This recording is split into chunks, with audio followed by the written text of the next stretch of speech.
Ohm's law എന്താണെന്ന് നമ്മൾ കണ്ടതാണ്.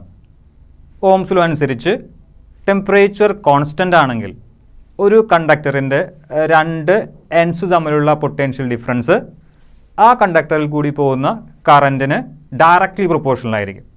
അതായത് at constant temperature V proportional to I. V proportional to I ആണ്. അവിടെ നമുക്ക് വേണമെങ്കിൽ ഒരു കോൺസ്റ്റൻറ്റിനെ കൊണ്ടുവരാം. V is equal to I into R or R is equal to V divided by I. ഇത്രയും കാര്യങ്ങളാണ് നമ്മൾ ഓംസ് ലോയിൽ പറഞ്ഞത്. റെസിസ്റ്റൻസ് എന്ന് പറയുന്ന പുതിയൊരു ടേമിനെ നമ്മൾ ഇൻട്രൊഡ്യൂസ് ചെയ്തു, which is equal to V divided by I.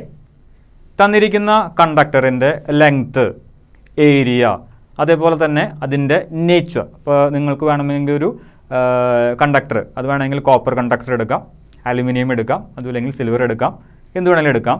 ആ നേച്ചർ മാറാനായിട്ട് പാടില്ല.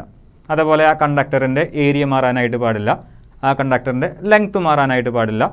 അതേപോലെ സ്റ്റേറ്റ്മെൻറ്റിൽ പറഞ്ഞിട്ടുണ്ട് അറ്റ് കോൺസ്റ്റൻറ്റ് ടെമ്പറേച്ചർ മാറാനായിട്ടും പാടില്ല. എങ്കിൽ ആർ എന്ന് പറയുന്നത് കോൺസ്റ്റൻ്റ് ആയിരിക്കും. ഒന്നുകൂടി പറയാം. At constant temperature the potential difference between the ends of a conductor is directly proportional to the current flowing through it. അതാണ് ഓംസ് ലോ. ഓംസ് ലോ അനുസരിച്ച് നമ്മൾ R is equal to V by I എന്ന് എഴുതി. തന്നിരിക്കുന്ന ഒരു കണ്ടക്ടറിൻ്റെ length, area, അതേപോലെ അതിൻ്റെ nature, ഈ മൂന്ന് കാര്യങ്ങൾ നമ്മൾ മാറ്റുന്നില്ല. ടെമ്പറേച്ചർ മാറ്റുന്നില്ലെങ്കിൽ ആ കണ്ടക്ടറിൻ്റെ റെസിസ്റ്റൻസ് കോൺസ്റ്റൻ്റ് ആയിരിക്കും. ഇതായിരുന്നു ഓംസ് ലോ.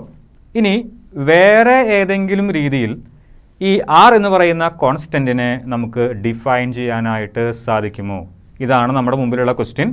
അതുതന്നെയാണ് നമ്മുടെ ടോപ്പിക്കും, ഡിഡക്ഷൻ ഓഫ് ഓംസ് ലോ. നമുക്കറിയാവുന്ന കുറച്ച് ഇക്വേഷൻസ് ഞാൻ ബോർഡിൽ എഴുതി വെച്ചിട്ടുണ്ട്. നോക്കാം. Drift velocity is equal to E tau divided by M. ഇവിടെ ഞാൻ മൈനസ് സൈൻ ഒഴിവാക്കിയിട്ടുണ്ട്. നമ്മൾ മാഗ്നിറ്റ്യൂഡ് മാത്രമേ കൺസിഡർ ചെയ്യുന്നുള്ളൂ. Electric field intensity is equal to potential difference divided by length. ഇത് നമുക്കറിയാവുന്ന ഒരു ഇക്വേഷനാണ്. ഇക്ക് പകരം ഇവിടെ നമുക്കൊരു ഇലക്ട്രിക് ഫീൽഡ് ഇൻറ്റൻസിറ്റി ഉണ്ട്. അവിടെയുള്ള ഇലക്ട്രിക് ഫീൽഡ് ഇൻറ്റൻസിറ്റിക്ക് പകരം ഞാൻ വി ഡിവൈഡഡ് ബൈ എൽ കൊടുക്കുകയാണ്. അങ്ങനെയാണെങ്കിൽ നിങ്ങൾക്ക് drift velocity is equal to E divided by M. ആദ്യത്തെ ഇ ഡിവൈഡ് ബൈ എം എഴുതി, ഇക്ക് പകരം V by L, V divide by എല്ലും എഴുതി, ബാക്കി വരുന്ന കേട്ടോ അതും അവിടെ എഴുതിയിട്ടുണ്ട്. Drift velocity is equal to E by M into V by L into tau. അതേപോലെ relation between electric current and drift velocity എന്ന് പറയുന്ന ആ ഒരു ടോപ്പിക്കിൽ നമ്മൾ കണ്ടെത്തിയിരുന്നു I is equal to N E A V D. ഇതിൽ നിങ്ങൾക്ക് വി ഡിക്ക് പകരം ഈ ഇക്വേഷൻ കൊടുക്കാം, E divide by M into V divide by L into tau. എന്ന് ഒരുമിച്ച് വായിക്കുകയാണെങ്കിൽ E V tau divide by M L. ഞാൻ I is equal to N E A V D എന്ന് പറയുന്ന ഇക്വേഷനിൽ വി ഡിക്ക് പകരം E V tau divide by M L substitute ചെയ്യാണ്. I is equal to N E A into E V tau divide by M L. ഇവിടെ നിങ്ങൾക്ക് രണ്ട് E term കാണാം. അത് ഇ സ്ക്വയർ ആകും. ഒരു ഏരിയ ഉണ്ട്, ഒരു നമ്പർ ഡെൻസിറ്റി ഉണ്ട്, ഒരു റിലാക്സേഷൻ ടൈം ഉണ്ട്, ഒരു പൊട്ടൻഷ്യൽ ഡിഫറൻസ് ഉണ്ട്. Divide by M. ഇലക്ട്രോണുകളായതുകൊണ്ട് എം എന്ന് പറയുന്നത് എന്തായിരിക്കും? മാസ് ഓഫ് ദി ഇലക്ട്രോൺ ആയിരിക്കും. ഓക്കെ. എൽ എന്ന് പറയുന്നതോ അവിടെയുള്ള ലെങ്ത്. ഇനി ഐ ഈസ് ഈക്വൽ ടു എന്ത് കിട്ടി നമുക്ക്? A N E square tau divide by M L into V. ഞാനിതിനെ ഒന്ന് റീഅറേഞ്ച് ചെയ്ത് എഴുതിയെന്നുള്ളൂ. എന് ഞാൻ ആദ്യം എഴുതി, എന്നിന് രണ്ടാമത് എഴുതി, രണ്ട് ഇയും കൂടി ഞാൻ യോജിപ്പിച്ച് ഇ സ്ക്വയർ എന്ന് എഴുതി, ടോ അവിടെ ഉണ്ട്, വിനെ ഒന്ന് മാറ്റി നിർത്തി, ഡിവൈഡ് ബൈ എം എൽ. വിനെ മാറ്റി നിർത്തിയത് വേറെ ഒന്നും കൊണ്ടല്ല, വി എന്ന് പറയുന്ന ക്വാണ്ടിറ്റിയെ ലെഫ്റ്റ് സൈഡിലേക്ക് എടുക്കണം. അതിന് വേണ്ടിയിട്ടാണ് വിയെ മാറ്റി നിർത്തിയത്.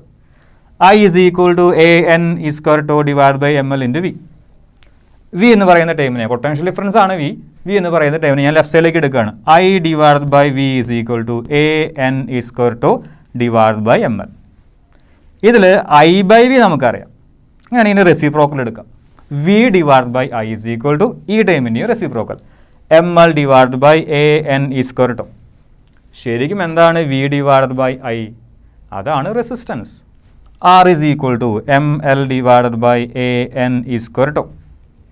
ഈ ഒരു ഇക്വേഷൻ നിങ്ങൾ ശ്രദ്ധിച്ചു നോക്കണം. നമ്മുടെ കയ്യിലൊരു കണ്ടക്ടർ ഉണ്ട്. ഈ കണ്ടക്ടറിൻ്റെ ലെങ്ത് ആണ് എൽ. ഇതിൻ്റെ ഏരിയ ഓഫ് ക്രോസ് സെക്ഷൻ ആണ് ക്യാപിറ്റൽ എ. ഇതിൻ്റെ നമ്പർ ഡെൻസിറ്റി ആണ് സ്മോൾ ലെറ്റർ എൻ. അതേപോലെ തന്നെ ഒരു റിലാക്സേഷൻ ടൈം ഉണ്ട്. റിലാക്സേഷൻ ടൈം എന്ന് പറയുന്നത് എന്താണ്? രണ്ട് സക്സസീവ് കൊളീഷൻ്റെ ഇടയിലുള്ള ടൈമാണ്. ആ ടൈമിനെ മാറ്റണമെങ്കിൽ നിങ്ങൾ ടെമ്പറേച്ചർ വാരി ചെയ്യണം. ഇത്തരം കാര്യങ്ങളൊന്നും ഓർത്ത് വെച്ചേക്കുക. എം എന്ന് പറഞ്ഞു കഴിഞ്ഞാൽ മാസ് ഓഫ് ദി ഇലക്ട്രോൺ ആണ്, നിങ്ങൾക്ക് ഒരിക്കലും ചേഞ്ച് ചെയ്യാനായിട്ട് പറ്റില്ല. താഴെ ഒരു ഇ ഉണ്ട്. ഇ എന്ന് പറഞ്ഞു കഴിഞ്ഞാൽ ചാർജ് ഓഫ് എൻ ഇലക്ട്രോൺ ആണ്, അതും നിങ്ങൾക്ക് ഒരിക്കലും മാറ്റാനായിട്ട് സാധിക്കില്ല. പിന്നെ നിങ്ങൾക്ക് വേണമെങ്കിൽ മാറ്റാവുന്നത് L, length of the conductor, വേണമെങ്കിൽ മാറ്റാം. Capital A, area of cross section of the conductor, വേണമെങ്കിൽ മാറ്റാം. എൻ എന്ന് പറഞ്ഞു കഴിഞ്ഞാൽ നമ്പർ ഡെൻസിറ്റിയാണ്, number of electrons per unit volume. അത് തന്നിരിക്കുന്ന ഒരു കണ്ടക്ടറിന് കോൺസ്റ്റൻ്റ് ആണ്. അതായത് കോപ്പർ വയറാണ് എടുത്തിരിക്കുന്നതെങ്കിൽ കോപ്പർ വയറിന് കൃത്യമായിട്ട് എന്നിന് ഒരു വാല്യൂ ഉണ്ട്. എന്നെ നിങ്ങൾക്ക് ചേഞ്ച് ചെയ്യണമെങ്കിൽ ആ കോപ്പർ വയറിനെ മാറ്റി വേറെ കണ്ടക്ടർ എടുക്കണം. ഇനി ഈ കോൺസ്റ്റൻ്റ് ആണെന്ന് പറഞ്ഞു കഴിഞ്ഞു. ടോ എന്ന് പറഞ്ഞാൽ എന്താണ്? Relaxation time. അത് മാറണമെങ്കിൽ ആര് വിചാരിക്കണം? ടെമ്പറേച്ചർ വിചാരിക്കണം. അങ്ങനെയെങ്കിൽ ആറിന് ഞാൻ വേറെ രൂപത്തിൽ എഴുതുകയാണ്. M divide by N is square tau into L divide by A.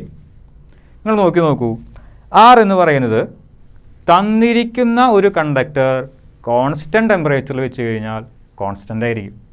ഒന്നുകൂടി പറയാം, ടെമ്പറേച്ചർ കോൺസ്റ്റൻ്റ് ആണ്. തന്നിരിക്കുന്ന കണ്ടക്ടർ ഞാൻ മാറ്റുന്നുമില്ല, അതിൻ്റെ ഫിസിക്കൽ ഡയമെൻഷൻസ് ഒന്നും മാറ്റുന്നില്ല. ശ്രദ്ധിക്കണം, എം എന്ന് പറയുന്നത് മാസ് ഓഫ് ദി ഇലക്ട്രോൺ, എനിക്ക് മാറ്റാൻ സാധിക്കില്ല. എൽ എന്ന് പറയുന്നത് എന്താണ്? ലെങ്ത് ഓഫ് ദി കണ്ടക്ടർ, ഞാനത് മാറ്റുന്നില്ല. എ എന്ന് പറഞ്ഞു കഴിഞ്ഞാൽ area of cross section of the കണ്ടക്ടറാണ്, അതും ഞാൻ മാറ്റുന്നില്ല. എൻ എന്ന് പറഞ്ഞാൽ നമ്പർ ഡെൻസിറ്റി. ഇതൊരു കോപ്പർ വയർ ആണെങ്കിൽ അതിന് കൃത്യമായിട്ടൊരു വാല്യൂ ഉണ്ടായിരിക്കും. ഞാൻ ഈ കോപ്പർ വയർ മാറ്റിയാൽ മാത്രമേ എൻ മാറുകയുള്ളൂ. കോപ്പർ വയർ മാറ്റാനായിട്ട് ഞാൻ ഉദ്ദേശിക്കുന്നില്ല, എൻ മാറുന്നില്ല, എൻ കോൺസ്റ്റൻ്റ് ആണ്. ടോ എന്ന് പറഞ്ഞു കഴിഞ്ഞാൽ റിലാക്സേഷൻ ടൈമാണ്, അത് ടെമ്പറേച്ചറിനെയാണ് ഡിപ്പെൻഡ് ചെയ്തിരിക്കുന്നത്. ടെമ്പറേച്ചറും മാറ്റുന്നില്ല. തന്നിരിക്കുന്ന ഒരു കണ്ടക്ടർ കോൺസ്റ്റൻറ്റ് ടെമ്പറേച്ചറിൽ വെക്കുകയാണെങ്കിൽ ഈ പറയുന്ന കാര്യങ്ങൾ ഒക്കെ കോൺസ്റ്റൻ്റ് ആയിരിക്കും. അതിൻ്റെ അർത്ഥം അതിൻ്റെ റെസിസ്റ്റൻസ് കോൺസ്റ്റൻ്റ് ആയിരിക്കും. ഇത് തന്നെയാണ് നമ്മൾ ഓംസ് ലോയിൽ പറഞ്ഞത്. തന്നിരിക്കുന്ന ഒരു കണ്ടക്ടർ കോൺസ്റ്റൻറ്റ് ടെമ്പറേച്ചറിലാണ് കീപ്പ് ചെയ്യുന്നതെങ്കിൽ അതിൻ്റെ റെസിസ്റ്റൻസും കോൺസ്റ്റൻ്റ് ആയിരിക്കും. അങ്ങനെയെങ്കിൽ R is equal to M by N E square tau into L divide by A എന്ന് പറയുന്നതും കോൺസ്റ്റൻ്റ് തന്നെയായിരിക്കും. ഇനി ഈ ഒരു ഇക്വേഷൻ വെച്ചിട്ട് നമുക്ക് എന്ത് പറയാം? റെസിസ്റ്റൻസിനെ ഡിപ്പെൻഡ് ചെയ്യുന്ന ഫാക്ടേഴ്സ് വേണമെങ്കിൽ പറയാം. എം എന്ന് പറയുന്നത് എന്താണ്? മാസ് ഓഫ് ദി ഇലക്ട്രോൺ, ഒന്നും ചെയ്യാൻ പറ്റില്ല. ഇ എന്ന് പറഞ്ഞു കഴിഞ്ഞാൽ എന്താണ്? ചാർജ് ഓഫ് എൻ ഇലക്ട്രോൺ, അതും ഒന്നും ചെയ്യാൻ പറ്റില്ല. റെസിസ്റ്റൻസ് ഡിപ്പെൻഡ് ചെയ്യുന്ന ഫാക്ടേഴ്സ് ബാക്കിയുള്ള എന്താണ്? L, A, tau and N. അപ്പോൾ ഇതേ രീതിയിൽ നമുക്ക് എന്ത് ചെയ്യാൻ പറ്റും? ആറ് തന്നിരിക്കുന്ന ഒരു കണ്ടക്ടർ കോൺസ്റ്റൻറ്റ് ടെമ്പറേച്ചറിലാണ് കീപ്പ് ചെയ്യുന്നതെങ്കിൽ ആ കണ്ടക്ടറിൻ്റെ റെസിസ്റ്റൻസ് കോൺസ്റ്റൻ്റ് ആണെന്ന് ഇതേ രീതിയിൽ നമുക്ക് പ്രൂവ് ചെയ്യാനായിട്ട് സാധിക്കും. ശരിക്കും ആറിനുള്ള equation V divided by I ആണ്. പക്ഷേ ആറിന് മറ്റൊരു ഇക്വേഷൻ കൂടി നമ്മൾ കണ്ടെത്തിയിരിക്കുന്നു. അത് ഈ ഇക്വേഷൻ ഉപയോഗിക്കാം, അല്ലെങ്കിൽ ഈ ഇക്വേഷൻ ഉപയോഗിക്കാം, രണ്ടും സെയിം തന്നെയാണ്. M L divided by A N E square tau. ഇതാണ് ഡിഡക്ഷൻ ഓഫ് ഓംസ് ലോ.